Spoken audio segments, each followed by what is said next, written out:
굿즈를 만드는 건 저는 후순위라 생각을 했고 이 스토리가 쌓이고 팬이 쌓이면 굿즈 판매는 되게 자연스러운 영역이거든요. 노출이 늘어야 전환율이 올라간다는 게 있거든요. 근데 이게 일러스트레이터도 똑같은 것 같아요. 결국 내가 많이 알려져야 이런 기업에 나를 알고 들어오는 건데 우리 다이소 가셔서 이 캐릭터 보신 적 있으신가요? 여기 다이소랑 작가님 캐릭터 콜라보 한 거거든요. 우리 구독자님들을 위해서 우리 작가님 소개를 간단하게 해주실 수 있으실까요? 네, 안녕하세요 여러분. 저는 일러스트 브랜드 대표 찌드로잉의 찌작가라고 합니다. 여러분들 반갑습니다. 반갑습니다.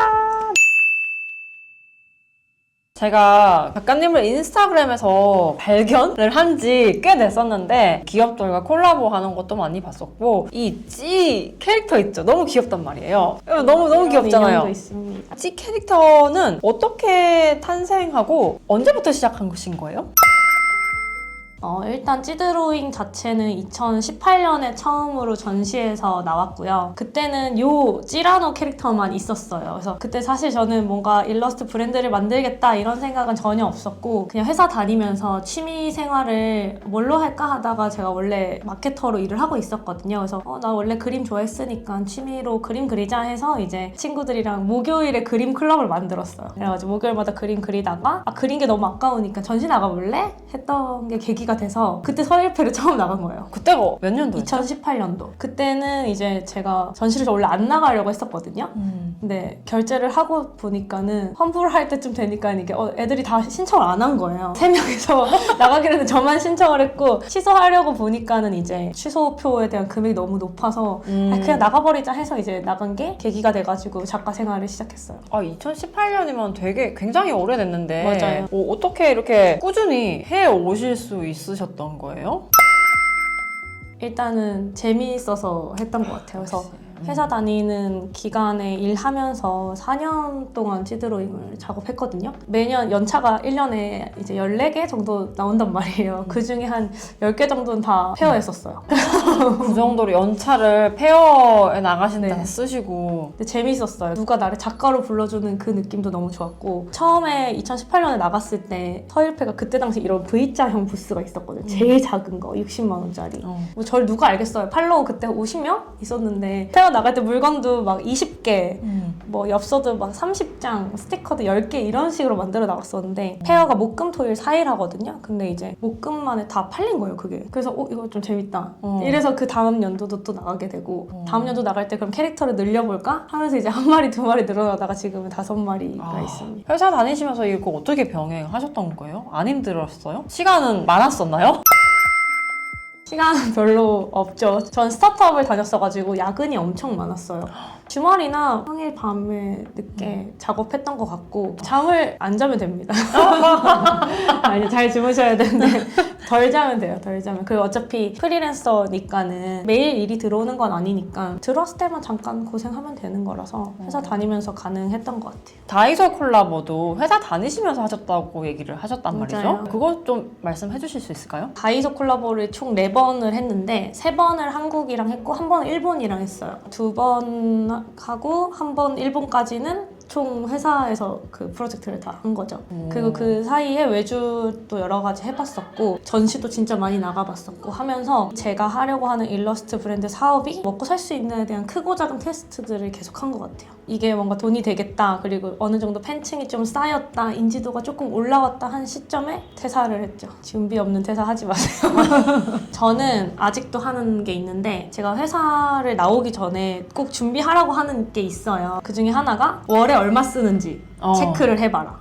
저는 월세도 나가야 되는 거였고 그다음에 핸드폰비도 제가 내고 있고 보험금도 제가 내고 있고 그게 저는 한 100만 원 정도였거든요. 그러면 월에 필요한 금액은 1200이잖아요. 1년이면은 100만 원씩 하니까. 근데 1200이 저는 없는 거예요. 생활비가. 그러니까 사업을 해보려면 저는 1년에 해봐야 된다 생각을 했었어가지고 회사 대표님한테 알바를 달라고 했죠. 나 일을 잘하지 않냐, 외주로 좀 해달라 해가지고. 그래서 저는 그 어느 정도 안전장치를 마련하고 나온 거죠. 그 알바 아직도 해요. 제가 돈을 많이 벌든 작게 벌든 의리의 영역이고, 그리고 그거 덕분에 이 사무실도 구할 수 있었어요. 우리 찌 작가님은 항상 이렇게 딱 계산을 하고 이게 될지 안 될지 한번 이렇게 좀 이렇게 맞아요. 두드려 보고 그렇게 하시는 스타일이라는 거를 느꼈습니다. 겁이 좀 많아서 그럴 수도 있어요. 겁이 많지만 그래도 하고 싶은 거는 하고 싶으니까 맞아요. 네, 그 길을 발견하시는 거잖아요. 최대한 안전장치를 깔아둔 상태에서 한번 해보는 식으로 그쵸. 고민을 많이 하는 것 같아요. 최근에 넬나샵이랑 콜라보도 하시고 이렇게 다이소랑도 콜라보를 하시고 되게 많은 어떤 기업들과 콜라보를 하셨단 말이에요. 우리 구독자님들 중에서도 이제 자기 그림으로 굿즈를 만들고 브랜드를 만들고 캐릭터를 만들고 기업들과 콜라보를 하고 싶으신 분들 굉장히 많으시단 말이에요. 혹시 그렇게 기업 콜라보는 어떻게 하면 되는 거예요? 일단 이거는 마케팅의 기본 공식이 있는데요. 노출이 늘어야 전환율이 높다, 올라간다는 게 있거든요. 근데 이게 일러스트레이터도 똑같은 것 같아요. 결국 내가 많이 알려져야 이런 기업에서 나를 알고 들어오는 건데, 저는 그걸 목표를 해가지고 전시를 많이 나갔던 것 같고, 서울 일러스트레이션 페어에서 저는 제일 많은 기업 콜라보 제의를 많이 받았어요. 일러스트레이터가 엄청 많거든요. 가면은 맞아요. 막 진짜 한 500명, 1000명 뭐 이렇게 계신데, 그 중에 내가 선택을 받으려면 뭔가 남들과 좀 다른 뭔가 포인트가 있어야 되는데, 저는 그게 단순히 귀엽다기보다 뭔가 스토리가 있어야 된다라고 생각을 하거든요. 오히려 제 인스타를 보시면은 피드에는 뭐 어떤 굿즈를 할인해서 판다든지 뭐 이런 내용 크게 없어요. 그냥 그림 사진이라든지 뭐 툰이라든지 뭐 콜라보했던 자료 이런 것만 있는데, 그런 것들을 일부러 이제 브랜딩 목적으로도 하는 경우가 있거든요. 굿즈를 판매로 메인으로 하는 작가는 아니다라는 걸 얘기하고 싶었던 것 같아요. 뭔가 브랜드 스토리에 대해서 더 얘기하고 내 캐릭터 특징 뭐 이런 것들을 많이 알리려고 했고, 페어 나갈 때 여러 가지 목표를 설정할 수 있는데 매출이 될 수도 있어요. 물건을 많이 팔겠다 하시는 분이 있을 수 있고, 아니면 난 나를 알리겠다라고 하면 이 목적이 다르거든요. 그래서 저는 목적을 나를 알리고 싶다는 목적을 둬서 페어에 나갈 때는 홍보비에 대한 돈을 좀 과감하게 쓰는 편인 것 같아요. 그래서 그게 부채 같은 것들을 매년 여름 만들었었는데, 부채 뒤에 QR코드 심어가지고 인스타그램 연결시키고 그 데이터도 다 확인해요. 얼마나 팔로우를 했고, 그리고 제가 부채를 하는 이유는 페어장이 여름에 더워요. 많이 나눠줄수록 그거를 사람들이 홍보판인 거예요. 부채니까. 그걸로 저 사람 누구지 해서 제 부스까지 들어오면 거기서 나 어떤 사람인지 제가 설명을 하고, 이런 브랜드를 하고 있어요 하고 이제 역으로 제안도 넣기도 하고, 기업 콜라보가 자연스럽게 되는 것 같아요. 진짜 전시건 페어건 나가셔서 나라는 이런 작가, 이런 캐릭터가 있다는 걸 존재를 굉장히 많이 알리시려고 노력을 하셨고, 그런 거 하시면서도 캐릭터에 대한 어떤 콘텐츠, 스토리에 좀 더 집중을 하셨고, 그러니까 상품 자체라기보다는 맞아요. 굿즈를 만드는 건 저는 후순위라 생각을 했고, 이 스토리가 쌓이고 팬이 쌓이면은 굿즈 판매는 되게 자연스러운 영역이거든요. 이 사람의 팬이 되는 거니까. 그래서 어떻게 스토리를 좀 더 알리지, 내가 생각하는 이 가치관을 어떻게 표현하지에 대한 초점을 많이 뒀던 것 같아요. 제가 다른 일러스트레이터에 비해 사실 팔로워가 작은 편이거든요. 그럼에도 그 작은 것 치고 콜라보를 많이 했다. 그러니까 팔로워가 엄청 많아야지만 할 수 있고 그런 거 아니에요. 정말 자기만의 어떤 캐릭터와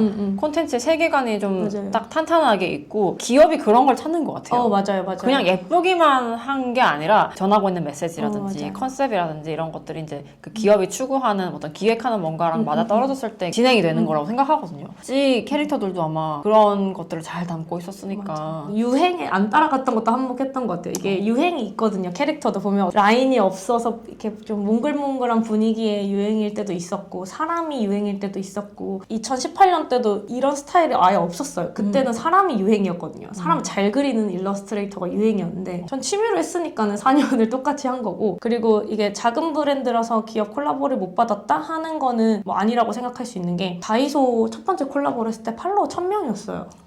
그래서 여러분들도 할 수 있다. 그 지금도 사실 많은 편 아니거든요. 제가 한 1.4만 명 정도 되는데 훨씬 높은 사람 더 많잖아요, 사실. 그쵸. 근데 저 계속 잘 매년 여러 번 하고 있는데, 이번 넬나 콜라보도 서일패에서 연결됐어요. 넬나가 이번 서일패 전시에 참여를 했는데, 넬나가 이제 내일을 나답게라는 슬로건을 하고 있는데, 저는 나다움을 응원하는 브랜드예요. 그래서 이 브랜드 슬로건이 서로 잘 맞아서 가치관이 연결이 된 거였어요. 그러니까 여러분, 진짜 이게 내 캐릭터를 그냥 예쁘고 귀엽고 요즘 유행하는 거, 요즘 먹히는 거 이렇게 따라가는 게 아니라 내가 전하고 싶은 가치가 무엇인지 그것을 캐릭터와 내 콘텐츠로 만드는 브랜드를 만드는 거죠. 카드를 만들고 스티커를 만드는 거는 그냥 부속적인 일이에요. 맞아요. 네, 약간 후순위. 네, 후순위. 나의 어떤 이 콘텐츠와 캐릭터가 세계관을 갖고 있고 그거에 대한 어떤 기념품으로 맞아. 굿즈가 나오는 거지. 굿즈를 만들기 위한 굿즈. 그렇게 해서는 요즘은 좀 경쟁력이 많이 떨어지지 않나. 맞아요. 많이 어려워요. 굿즈 판매하신 분들 너무 많아서. 맞아요. 귀여운 거 너무 많고 맞아요. 퀄리티 좋은 상품도 너무 많고 너무 많아요. 찐팬을 만드셔야 합니다. 저는 그런 기업들이 그냥 보고 바로 첫눈에 반하고 막 이런 거라기보다는 분명히 찌 작가님의 캐릭터를 좀 지켜봤을 것 같단 말이에요. 맞아요. 기업들이. 맞아요. 네. 보통 다 그렇게 얘기하셨어요. 그러니까 이게 막 그냥 보고 이 캐릭터 예뻐 이게 아니라 요런 느낌의 요런 메시지를 좀 컨셉으로 계속 하시는 분이구나 라고 이제 브랜드로 인식을 할 거란 말이죠. 그 기업에서도. 맞아요.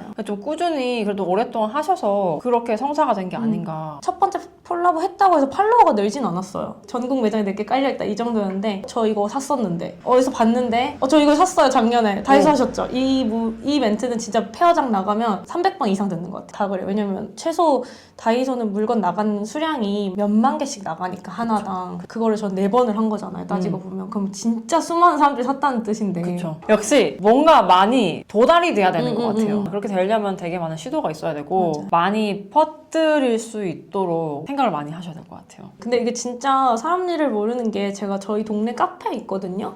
브랜드 카페 아니고 이제 진짜 작은 카페인데 거기에서 전시를 했었어요. 그냥 사장님이 제가 그림 그리는 거 보고 여기서 이거 팔아보실래요? 해서 그냥 테이블 깔고 했었는데 거기서도 연락 온 외주들이 있었어요. 근데 저희 동네잖아요. 그냥 아무도 모르는데 제가 명함만 세워놨거든요. 기회가 어디에 있을지 몰라요.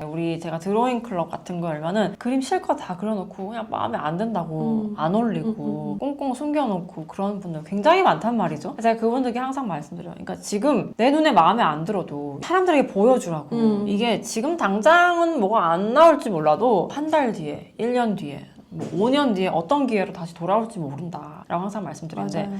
그거의 어떤 산 증인이지 않으신가? 지금 제가 지난달 콜라보한 게 있었거든요. 제가 1년 전에 전시했던 게 있어요. 그거 게시물을 보고 연락 왔어요. 근데 그거 전시도 그냥 저희 관악구에서 한 전시였거든요. 동네 갤러리에서 그냥 멸종위기 동물 그림 그리기 이런 거 내점만 그려주세요 했는데 그거 보시고 멸종위기 동물을 그리려고 해서 달력으로 만들고 싶은 기업에서 연락이 와서 제가 무슨 게시물을 보셨다는 거죠? 근데 1년 전에 제가 했던 게 있는 거예요. 그거 보고 연락하셨다고.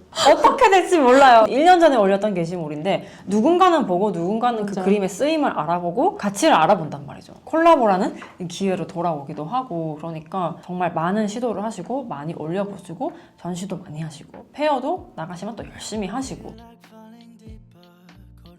찌드로잉 팔로워 10,000명까지 7년 걸렸어요. 이거 컷당 얼마 받아야 되는 거예요? 그건 너무 싸요. 예산이 그것밖에 안 되시면 크몬 가시라고. 일러스트레이터로서 몸값 올리는 거 어떻게 하나? 그 영상 하나로 팔로워가 한 4,000명이 늘었어요. 하루 이틀. 초반에 일러스트레이터가 외주 어떻게 받아요? 라고 하면 사실 다 지인이거든요. 지자체에서 만약에 디자이너를 외주를 맡긴다? 진짜 안 바꿔요. 한 번 왔을 때 진짜 잘 해두면 평생 내 거래처가 될 수도 있는 거예요. 팔로워가 일 이런 거랑 절대 비례하지 않거든요. 완전 비례하지 않고 완전. 금액도 비례하지 않고 팔로워 많다고 돈을 무조건 많이 받는 것도 아니고 일이 막 쏟아지는 것도 아니고